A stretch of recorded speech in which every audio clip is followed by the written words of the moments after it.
Mémoire de résistance par Nicolas Cournil pour les archives départementales. Dans le cadre de cette émission, nous diffusons les témoignages fournis par les archives départementales. Ceci est la première partie de l'enregistrement de Jacques Cadalen, réalisé le 22 juin 2009. Parole de résistants et déportés en Dordogne. Jacques Cadalen, le 22 juin 2009, à Creys. Monsieur Cadalen, bonjour. Est-ce que vous pouvez vous présenter en quelques mots et nous dire quand est-ce que vous êtes né et où ? Jacques Cadalen, je suis d'origine bretonne. Ma famille est venue en 1922 en Dordogne et moi je suis né le 17 août 1923 à Gajac-Rouillac. Ensuite, quand j'avais 4 ans, la famille est venue habiter à Bergerac, à l'Abbaye d'Yves. Et depuis, je suis bergeracois jusque 1900. Alors à 20 ans, je suis parti au chantier de jeunesse et je me suis évadé des chantiers de jeunesse le 4 février 1944 et je suis rentré dans la clandestinité comme domestique agricole dans une ferme à Saint-Méard de Gurson. Là, le 6 juin, je me suis soulevé avec les autres résistants. J'ai rejoint mon groupe de résistance de Saint-Pierre-d'Ayrault, le corps Franc-Louis. Et mon chef de résistance, le lieutenant Colique, m'a envoyé comme agent de liaison et garde du corps du commandant Pinson au PC du commandant Pinson qui commandait le secteur ouest de Bergerac. Alors, très bien. J'ai une question sur votre famille. Vous dites que vous êtes arrivé de Bretagne, c'est bien cela ? Oui, nous sommes arrivés, enfin la famille est arrivée en 1922 et moi je suis né le 17 août 1923. J'étais le 10e enfant de la famille Cadalen. Et pour quelles raisons vos parents sont... Oui, notre famille est arrivée donc en 1922 en Dordogne. Il y avait une organisation qui était subventionnée par le gouvernement, puisqu'en Bretagne, il y avait trop d'hommes, et dans le Périgord, il manquait des cultivateurs. Donc beaucoup de Bretons, de familles bretonnes sont venus, le voyage est payé par le gouvernement, et nous nous sommes installés dans des fermes du Bergeracois, et de tout le Périgord, et même en Lot-et-Garonne. Voilà. Et l'accueil de la population périgourdine a-t-il été bon ? Attends, j'étais pas... Père, vous en a-t-il parlé de cet accueil ? Mon père est mort, j'avais 9 ans. Mon père est mort, j'avais 9 ans. Non, mais l'accueil a été très bon, hein. Puisque je vois, quand je suis né, moi, donc la famille m'avait donné comme parrain le vicomte de la Vérité Vivant, qui était le fils de notre propriétaire, comme marraine l'épicienne du village. Non, tout était très bien. Tiens, je m'excuse. Vos parents avaient une ferme, hein. C'est bien cela ? Oui, mes parents avaient une ferme au Grand Codou à Bergerac. C'est avant le Grand Leclerc à la Cavaille. Et est-ce que vos parents et votre père en particulier s'est intéressé à l'actualité internationale des années 30 ? Est-ce qu'on parlait de ce qui se passait ? Non, mon père est mort, j'avais 9 ans, donc les souvenirs sont vraiment vagues. Surtout, il avait été malade 2 ans avant, alors on ne parlait pas de ça. Il a fait la Première Guerre mondiale ? Il était parti, mais en 1914 est né Jean-Marie, qui était le 6e enfant de la famille, et il est revenu à la maison. Ensuite, dans la résistance, mon frère Yves était un des premiers résistants de Saint-Pierre-d'Ayrault avec 2 hommes, Balade. Et ensuite, le lieutenant Colique, qui était un beau-frère à mon frère Yves. Le lieutenant Colique était militaire de carrière, il était fait prisonnier en 1940, mais il a réussi à s'évader. Et dès qu'il est revenu à Saint-Pierre-d'Ayrault, il a pris la tête du groupe de résistance. Voilà. Et puis ensuite, mes frères François, Joseph, Jean-Marie ont participé aussi à des actions de résistance. Et même les filles, puisque dans la maison étaient camouflés en réfractaire au STO. Il fallait le nourrir et le loger. Et vous-même, je reviens un tout petit peu en arrière, est-ce que vous avez souvenir des événements des années 1930, l'arrivée du Front populaire, la montée du nazisme ? Non. Le seul souvenir que j'ai, en 1930, j'avais 7 ans, donc j'ignore quand c'est que le Front populaire défilait dans les rues de Bergerac, mais je sais, en allant à l'école, je croisais des fois les mouvements de ceux qui faisaient grève et qui protestaient, quoi. Non. Et le déclenchement de la guerre en septembre 1939, est-ce que vous en avez gardé un souvenir particulier ? Mais oui, parce que j'ai 4 frères qui étaient partis faire la guerre. Et puis, de souvenirs particuliers, non, je n'en ai pas, quoi. Sauf en 40, quand les avions venaient se replier donc à Bergerac, ceux qui étaient sur le front se plaignaient de ne pas avoir assez d'avions, et le terrain de Roumanière de Bergerac, qui était juste à ses débuts, était couvert d'avions. Ah oui, ça c'est une image qui est restée, quoi. Et la débâcle, la défaite de juin 1940, est-ce que ça vous a laissé un souvenir particulier? Vous étiez jeune. Oui, comme je vous ai dit, nous avions la ferme du Grand Codou qui est située avant le Grand Leclerc à la Cavaille. Et un jour, les soldats sont arrivés. Ils nous ont annoncé que les Allemands approchaient de Bergerac. Et ils se sont mis de garde là toute la nuit au bord de la Dordogne au cas où les Allemands tenteraient de traverser la Dordogne. Mais enfin, c'était un petit peu ridicule. Les soldats étaient là qui attendaient les Allemands et les Allemands n'ont pas traversé la Dordogne à cet endroit, ils se sont arrêtés, donc ça a été la fin de la guerre et les Allemands se sont arrêtés à Montpont et la Motte de Montravel, qui sont, alors, la ligne de démarcation était Montpont, Villefranche-de-Longchamp et la Motte de Montravel. Et vos frères ont été mobilisés, eux? Oui, mais c'est-à-dire, nous sommes 5 frères à avoir fait la guerre, mais dans certaines familles, ils étaient 1, 2 ou 3. Tout le monde a été fait prisonnier. Nous sommes 5 frères à avoir fait la guerre, pas de prisonniers. Non, on ne capitule pas. Dans la famille Cadalen. Ah non. Et est-ce que l'arrivée du maréchal Pétain également vous a laissé un souvenir particulier? Est-ce qu'on en discutait chez vous et vos frères qui revenaient? Ah oui, tout le monde était déçu de cette fin de guerre. D'ailleurs, aussitôt après, quand il y avait les émissions de Radio de Londres, les Français parlent au français, tous les soirs, on écoutait ces émissions. Mais on surveillait que dans le voisinage, il n'y a pas quelques voisins qui arrivent à l'heure, parce qu'il y avait des personnes qui surveillaient, qui espionnaient les familles. En ce qui me concerne, je suis rentré le 4 février dans la clandestinité. Il y a eu 2 réunions de famille par la suite chez moi, puisque je suis rentré dans la résistance le 4 février, juste après l'enterrement de ma maman. Et c'était l'habitude, 15 jours après, il y avait un service de quinzaine pour les morts. Eh bien, quelqu'un savait qu'il y avait un service de quinzaine, puisque quand la famille était rassemblée pour aller à la messe, les 2 agents de ville sont arrivés pour voir si j'étais la famille. Et alors après, attends.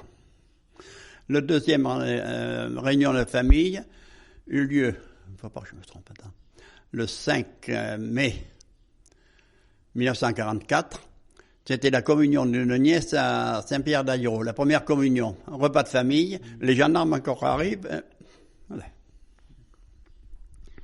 Et avant 1944, qu'est-ce que vous avez fait entre 1940, entre la défaite et 1944? Vous avez eu connaissance de l'existence de groupes de résistance ou de gens qui s'organisaient? Mais la première fois que j'ai entendu parler de la résistance, c'était en juillet 42. Mon frère de Saint-Pierre-d'Aillero, Yves, était venu nous aider à rentrer les moissons, et il nous a dit qu'avec ses camarades Valade et Dezon, ils avaient formé un groupe de résistance. Alors je lui ai dit à mon frère, j'en fais partie. Mais ensuite, quand il a fallu partir au chantier de jeunesse le 7 juillet 43, je ne voulais pas partir, je voulais rester dans la clandestinité. Mon frère s'est renseigné auprès du commandant Pinson, et le commandant Pinson a dit qu'il valait mieux que je parte, parce qu'autrement, si j'entrais dans la clandestinité, j'aurais été recherché et j'aurais risqué de créer des ennuis aux personnes qui m'auraient camouflé. Donc je suis parti, mais il était bien convenu que lorsque l'on aurait besoin de moi, on m'enfermerait. Voilà. Et c'est pour ça, un jour, donc je vous ai dit, j'étais venu à l'enterrement de ma maman, j'avais reçu un papier qu'un camarade était venu en permission, et il m'avait fait parvenir un papier que ma mère était gravement malade. Alors je pensais que ça, c'était le signal. Mais non, c'était vrai. C'était vrai. Mais après l'enterrement, donc, aussitôt, je suis rentré. Mon frère Yves, alors, celui que j'étais en rapport avec lui concernant les problèmes de résistance, m'informait qu'ils avaient reçu 2 parachutages coup sur coup. Ils pensaient donc que le débarquement des Alliés approchait. Et mon frère m'a dit, tu fais comme tu veux. Ou tu repars au chantier de jeunesse, ou tu viens chez moi. Et le soir, j'étais chez mon frère. Mais j'étais chez mon frère pendant 15 jours. Puis ensuite, alors 15 jours dans la famille de Dezon. qui était justement à côté d'un terrain de parachutage. Mais la période que j'étais chez Dezon, il n'y a pas eu de parachutage. Ils n'ont pas pu. Et puis ensuite, on a trouvé une maison qui a accepté de me prendre comme domestique agricole. Alors je suis parti sous le nom de Jacques Lestin, domestique agricole. Et là, j'étais très bien soigné, puis voilà. Vous êtes resté combien de temps dans les chantiers de jeunesse? De juillet 43 au 2 février 44. Et quel souvenir ça vous laisse, les chantiers de jeunesse? Qu'est-ce que vous y avez fait? On a perdu notre temps. Oui, on coupait du bois pour faire du bois de chauffage. Et on était à Chaumadou, dans le Puy-de-Dôme. La Dordogne passée, elle faisait 10 mètres de large. Donc il y en a qui lançaient du bois qu'ils avaient fait dans le courant. Nous, on était à 3 kilomètres plus loin. On attrapait ce bois qu'on le jetait. On a jeté sur la berge pour que les bœufs, après, aillent le chercher. Et si ça se trouve, le bois y est encore. Non, on a perdu notre temps, là, mais c'était comme ça. Et vous aviez des nouvelles de votre famille pendant ce temps-là? Ah oui. Ah non, mais la correspondance marchait. Oui, on écrivait, on avait du courrier. Le courrier, on est venu en permission une fois depuis le Dôme. Voilà. Et à partir du moment où vous êtes passé dans la clandestinité, vous avez été recherché, j'imagine? Eh bien oui, je vous l'ai dit. Il y a eu 2 réunions de famille et les 2 fois, la police était présente. Il y avait quelqu'un qui espionnait les familles. Et vous avez parlé de Pinson. Est-ce que vous pouvez parler de cet homme? Qui était-il? Pinson était un homme formidable, très tranquille. Donc il fut chef de la résistance du secteur ouest de Bergerac. Et j'avais rejoint donc son domicile le 6 juin, lorsque les Alliés ont débarqué. Mon chef m'a dit, bon, tu vas aller comme agent de liaison et garde du corps du commandant Pinson sans PC. Alors, le lendemain, le commandant Pinson m'a envoyé avec 2 de mes camarades, Momon et Jackie Descambes, pour transporter les armes. Alors, les armes qu'ils avaient reçues dans les parachutages, parce qu'il y a eu 3 parachutages spécialement pour nous. Le premier chez le commandant Pinson, le deuxième au bourg d'Abrun, et le troisième dans le pré d'Ostium à Saint-Pierre-d'Ayrault. Donc, ces armes étaient camouflées chez des paysans, ou même il y en avait camouflées chez Durand qui faisait des briques. Il y avait un four qui ne se servait jamais, il avait bourré d'explosifs. Et alors, d'autres armes étaient chez des paysans et aussi dans un séminaire à cavalerie, lieu-dit Paymilou, commune de Priorieux. Alors, nous sommes allés les chercher, là, et je revois encore le curé qui était responsable de ces cachettes. Il était sur le toit d'un bâtiment. Les séminaristes qui avaient caché les armes dans le grenier à foin les faisaient passer, le curé me les faisait passer, moi je descendais l'échelle, je les donnais à mes 2 camarades qui étaient en bas. Et puis ensuite nous sommes allés les distribuer pour les différents groupes de résistance qui devaient se soulever dans la soirée. Alors la camionnette c'était celle du bourg d'Abrun de Saint-Pierre-d'Ayrault, elle était pilotée par Momon, et moi j'étais en arrière de la camionnette d'un côté, de la camionnette sur un banc. De l'autre côté, c'était un camarade Jackie Descambes. On avait chacun notre mitraillette. Et le chauffeur Momon nous avait dit, si des fois il y a des Allemands qui vont nous arrêter, je ralentis et quand j'arrive à leur hauteur, je les marrerai, puis vous n'aurez qu'à les arroser. Mais la journée s'était très bien passée, dans le calme. On s'était promené. Pinson, c'est le commandant Pinson, c'était un militaire de carrière? Il avait fait la guerre de 39-40 comme sergent. Sergent, oui. Vous avez souvenir de son régiment d'affectation? Non, aucun. D'ailleurs, ce renseignement, comme Pinson a été tué le 9 juillet à Beaumont de Périgord, c'est ensuite Maigre qui était chef de la résistance de Cuneige, sous le nom d'Annick, qui m'a mis au courant qu'il avait connu Pinson, qui était sergent pendant la guerre de 40, et comme Loupias cherchait quelqu'un dans le secteur de Priorieux, c'est Maigre qui a envoyé Loupias pour que Loupias prenne contact avec Pinson. Et vous êtes rentré, vous, si j'ai bien compris, dans la résistance, sous l'impulsion de votre frère. C'est votre frère. Il appartenait à quel groupe de résistance? Mon frère Yves était un des fondateurs de Corps Franc Louis, groupe de résistance de Saint-Pierre-d'Ayrault, avec Louis Dezon et Valade, Lucien. C'était un groupe de l'armée secrète? Oui, AS. Et après le 6 juin, lorsque vous avez fait ce déplacement d'armes, que s'est-il passé pour vous? Le soir même du 6 juin, on est parti avec le commandant Pinson pour installer le PC dans un château de La Force. Grand Durbec ou Petit Durbec, je me souviens pas bien. Et quand nous sommes arrivés à la maison, là, en pleine nuit, le propriétaire de la maison a dit à Pinson qu'il ne voulait pas qu'on entre dans sa maison, qu'il allait avertir la police. Mais le commandant Pinson lui a dit, c'est pas la peine d'avertir la police, nous on l'a déjà averti. Donc on a installé notre PC dans ce château, et le lendemain, il y a des résistants de la Motte-Montravel qui sont arrivés avec un Allemand. Les résistants de la Motte-Montravel se promenaient dans leur secteur, ils ont aperçu 3 soldats allemands qui s'étaient arrêtés pour manger des fruits. Aussitôt, donc ils sont lancés à leur poursuite. Les Allemands ont voulu traverser la Dordogne à la nage. Ils ont pu en abattre un autre ils l'ont fait prisonnier, le 3e j'ignore ce qu'il est devenu. Alors cet Allemand qu'ils avaient fait prisonnier, ils nous l'ont amené à notre PC pour que nous on le garde. Ah. Et au niveau des armes que vous aviez reçues par ces parachutages, étaient-elles en nombre suffisant pour équiper tous les groupes de la résistance en Dordogne Sud? Ah non, parce que quand on s'est soulevé, beaucoup de jeunes qui avaient aucun contact avec la résistance se sont arrivés, mais il n'y avait pas assez de... Oui, je me souviens même, Morisset avait écrit un article, le journal bien longtemps après, quoi, et il disait que c'était malheureux, quoi, les résistants arrivaient, mais il n'y avait pas assez d'armes pour... maintenant, bon, on avait assez d'armes, comme si vous voulez, pour faire la mission qui nous avait été confiée. La mission qui nous avait été confiée, ce n'était pas de libérer les villes. Certains même se sont moqués de nous parce qu'on a attendu que les Allemands soient partis pour libérer les villes. Ils ont dit les résistants sont rentrés les mains dans les poches. Mais notre mission principale, c'était d'empêcher les Allemands de circuler sur nos routes. Et alors, il était très facile d'empêcher les Allemands d'utiliser les trains. Il n'y avait qu'à saboter les voies ferrées sur quelques mètres. Mais pour les empêcher de circuler sur les routes, il fallait faire des barrages. Et les barrages, c'était les arbres qu'on coupait, des mines qu'on plaçait parmi les branches ou les troncs. Et chaque barrage était protégé par un groupe de résistants. Ce groupe de résistants alors comprenait un fusil mitrailleur, quelques hommes pour servir, mais les Allemands l'encerclaient. C'est-à-dire que le groupe de résistance, bien souvent, était repéré par un avion qui était basé à Roumanière, qu'on en appelait le Coucou, et qui tournait au-dessus du groupe de résistance. C'est ainsi qu'à Priorieux, un avion était arrivé, avait repéré le groupe de résistance, d'abord qu'il se trouvait au pont de Piciot. Il y avait 5 résistants qui défendaient ce poste, ce barrage.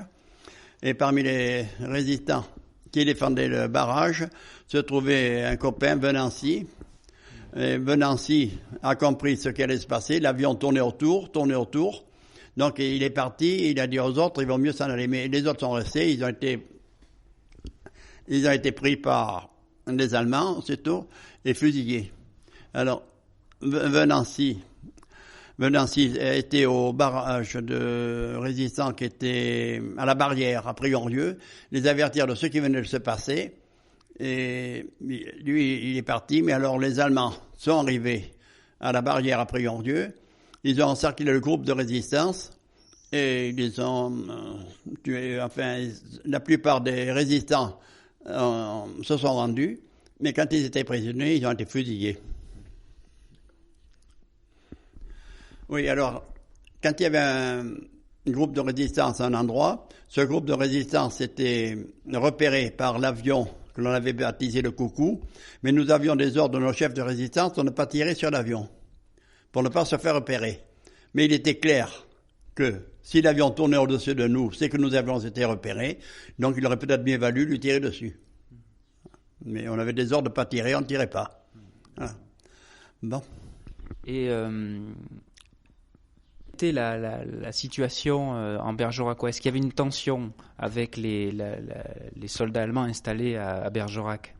Attends, je vous ai dit que je suis parti en chantier de jeunesse le 3 juillet, et on était à la campagne, et les gens de la campagne fréquentaient très peu les villes. Nous, pour aller en ville depuis où j'étais, il fallait traverser le pont, et c'était très rare si on traversait le pont. Donc la tension, non, je n'en ai pas. Mais j'imagine qu'après le 6 juin, là, les choses ont dû radicalement changer. Non, attends, après le 6 juin, j'étais agent de liaison au PC du secteur ouest de Bergerac. Je me promenais dans le canton de la Force. Sauf ensuite, on s'est replié. Nous avons reçu des ordres de se replier le 19 juin. Le 19 juin, il fallait se replier vers le Sarladé. Et alors, vers le Sarladé, nous étions à Meilleral, Marquet, Saint-Romain-de-Montpazier.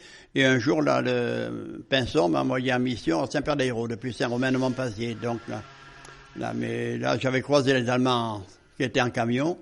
Je leur ai rien dit, eux non plus. Hein. Donc vous étiez agent de liaison. En quoi ça consistait? Vous pouvez décrire votre travail? Ah mais mon travail était très simple, hein, puisque le commandant Pinson, qui commandait le secteur ouest de Bergerac, changeait tous les jours de place. Et donc je devais aller informer mon groupe de résistance d'origine, qui était le corps Franc-Louis, où se trouvait le chef de bataillon. Et vous faisiez comment? À vélo? À bicyclette. Et alors, tant que j'étais dans le canton de la Force, j'étais armé, j'avais un fusil anglais, Masse. Mais ensuite, quand il m'a envoyé en mission depuis Saint-Romain-de-Montpazier à Saint-la-Force, Saint-Pierre-des-Hérault, Le Flé, Prigondieu, là, j'avais pas d'armes. Hein? Il me dit, si tu es arrêté par les Allemands, débrouille-toi. Et j'avais un camarade alors du corps Franc-Louis qui était agent de liaison comme moi, Voltoury. Lui, il a été arrêté par les Allemands, alors ils l'ont tué. Ah oui. Et vous n'avez jamais eu un problème avec les patrouilles allemandes? Non, rien, ni même pendant la guerre, tu vois. Pendant la guerre, peut-être qu'on y reviendra après. Comme vous voulez. Non, pendant la guerre, plusieurs fois j'ai entendu les balles siffler. Une fois même, on était en Allemagne, alors on était parti de Legenweier le matin, il fallait attendre Mouguesturm. Et un peu avant Mouguesturm, il y avait un champ de mine à traverser. J'ai un copain qui a fait sauter une mine, il a été tué. Moi, je l'ai fait sauter une, j'ai rien eu, tu vois. Alors, c'était... D'accord. Et est-ce que vous avez eu connaissance à cette époque-là, j'imagine que oui, des événements de Mouledier, de ce qui s'était passé à Mouledier? Non, on a vécu dans l'ignorance totale. Ah non. Non, mais c'est qu'à l'époque, bon, on n'avait pas de téléphone portable. Allez. Et puis peut-être les chefs ne voulaient pas nous mettre au courant des atrocités commises par les Allemands, je ne sais pas, non mais on était au courant de rien. D'accord. Là, vous étiez dans le secteur de la Force, c'est bien ça à ce moment-là? Oui. Attends. Non, j'étais dans le canton de la Force jusqu'au 19 juin. Le 19 juin, on a reçu ordre de décrocher. Donc on est parti par Lurac. On a dormi là dans les fougères. Et le 21, on est arrivé à Sainte-Colombe. On était à un château. Et là, on a vu de la fumée en quelque part. Alors le commandant Pinson a dit à un des hommes du groupe, le lieutenant Bousquet, qui était le frère Bousquet de Morny. Donc c'était son frère qui était avec nous comme lieutenant d'artillerie. Et Pinson lui a dit, faites le point, cherchez à savoir où ça fume. Et alors je revois le lieutenant Bousquet faire le point, et tout d'un coup il est arrivé, il dit, Mouledier brûle. Ouais. Alors, Mouledier brûle. Mais alors, à ce moment-là, le commandant Pinson a été informé que les Allemands venaient vers nous. Donc il nous a envoyés sur la route, depuis Sainte-Colombe, prendre la route pour aller vers l'Alenne. Il nous a dit, si vous voyez les Allemands arriver, vous reculez dans le bois, vous leur lancez des grenades, que riposte, que ça fasse du bruit pour que nous, on se sauve. Mais on a été sur la route de l'Alenne et on n'a pas vu d'Allemands. Parce que les Allemands avaient pris l'autre route pour aller sur Pressignac. Voilà. Et quand Pressignac brûlait, alors nous, on est partis un peu n'importe où, par Grand Castan. Alors, on roulait à des carrefours, il y avait des résistants qui nous arrêtaient, ils nous disaient, n'allez pas vers là, il y a les Allemands. On prenait leur route, n'allez pas vers là, puis voilà. Et puis finalement, on a pu se sauver, quoi, sans trouver d'Allemands sur notre route. Et après, qu'est-ce que vous avez pu faire? Après, on cherchait plutôt à vivre, quoi, nous. À nous, oui, puisqu'on avait un groupe de résistance, et le groupe Colique, de Saint-Pierre-des-Hérault, mon groupe d'origine, s'était replié vers là aussi, mais eux, ils voyaient que c'était invivable dans ce secteur. Ils se sont demandé d'ailleurs pourquoi on les avait envoyés à cet endroit, parce qu'il y avait moyen de vivre, de former un maquis à Saint-Pierre-des-Hérault. Donc, ils sont revenus à pied d'où ils étaient partis. Ils ont formé un maquis à Saint-Pierre-des-Hérault, dans le dit Café Rouge, c'est tout bois, et ils vivaient là. C'est-à-dire, parmi les résistants, il y en a qui n'étaient pas dans la clandestinité, qui pouvaient revenir chez eux, ils sont revenus chez eux, mais les autres résistants, qui étaient les clandestins, sont restés là dans ce bois. Et c'est là d'ailleurs quand je suis venu en reconnaissance depuis Saint-Romain de Montpazier, c'est là que j'ai trouvé le maquis. Voilà. Et il y avait des problèmes de ravitaillement ou il n'y avait pas de soucis? Les problèmes de ravitaillement se réglaient toujours très très bien, puisqu'ils réquisitionnaient ce qu'il fallait dans les boucheries, dans le boulanger. Les paysans fournissaient le blé, le boulanger faisait le pain, et Mademoiselle Dezon, tous les jours, portait le pain de chez le boulanger au maquis. Voilà. Et Mademoiselle Dezon, un jour, elle était toute seule chez elle. Les Allemands sont arrivés pour fouiller la maison. Maquis. Ah non, elle a dit, moi je connais pas de maquis, puis voilà. Ils ont fouillé, elle-même, elle leur ouvrait les portes pour qu'ils puissent entrer plus facilement dans la maison. Et enfin, les Allemands n'ont pas insisté, qu'ils n'ont rien trouvé. Et est-ce que vous avez participé à la libération de Bergerac? Mais la libération de Bergerac, ça a été très simple, puisque les Allemands sont partis dans la journée du 20, c'est ce que je vous ai dit tout à l'heure.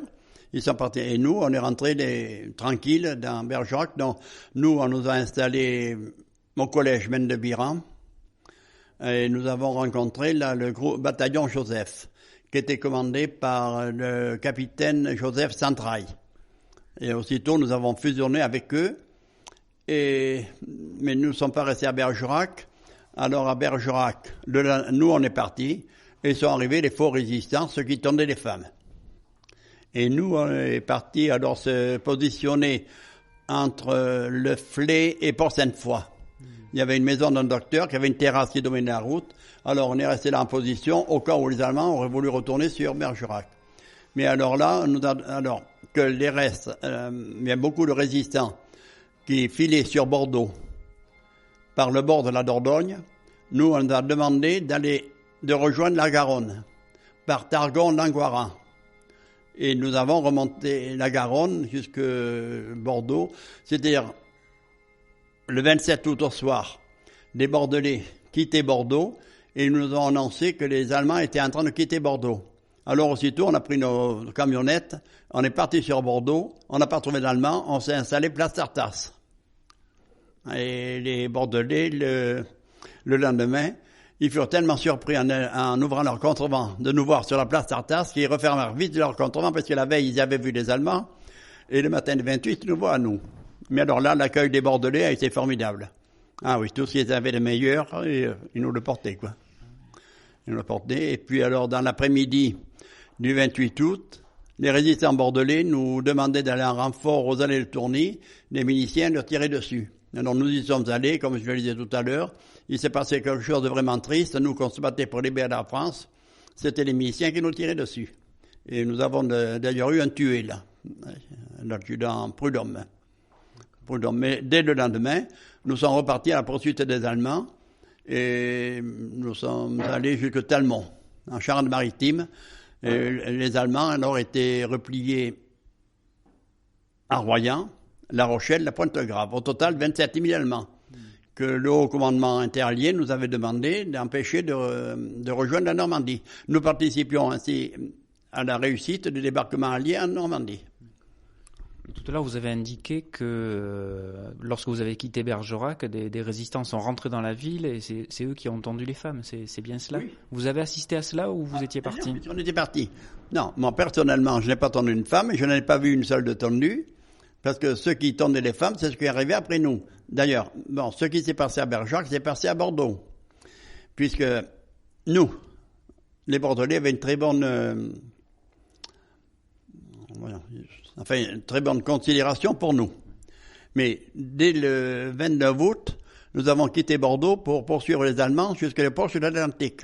Mais quand le général de Gaulle est venu à Bordeaux le 17 septembre pour dire aux résistants bordelais qu'après avoir été le chef de la France libre, il fallait le considérer comme le chef de la France libérée, et bien à ce moment-là, alors, les Bordelais n'avaient pas tellement confiance aux résistants qui nous avaient succédé dans Bordeaux, Et c'est pour cela qu'ils nous ont rappelés pour assurer la protection rapprochée du général de Gaulle. Donc vous avez vous-même assuré sa protection. Ah oui. Et même on a défilé devant lui, c'est-à-dire tout était calme, mais on était, je ne me rappelle plus, on était stationnés, nous peut-être à 1 kilomètre de l'endroit où le général de Gaulle était. Et à un moment, on nous a dit, venez, on a besoin de vous. Et mon commandant de compagnie m'a dit, il faut y aller, sans doute ça va barder. Et on y va, non, au contraire, tout était calme. Tout était calme, alors on a dit, bon, restez là. Puis tout d'un coup, on nous dit, mais vous allez défiler devant de Gaulle.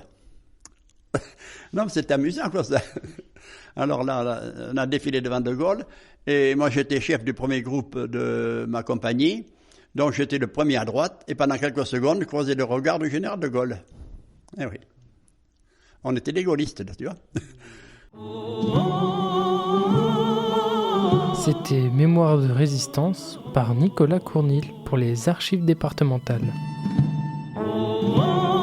La prochaine partie de cette émission sera diffusée la semaine prochaine.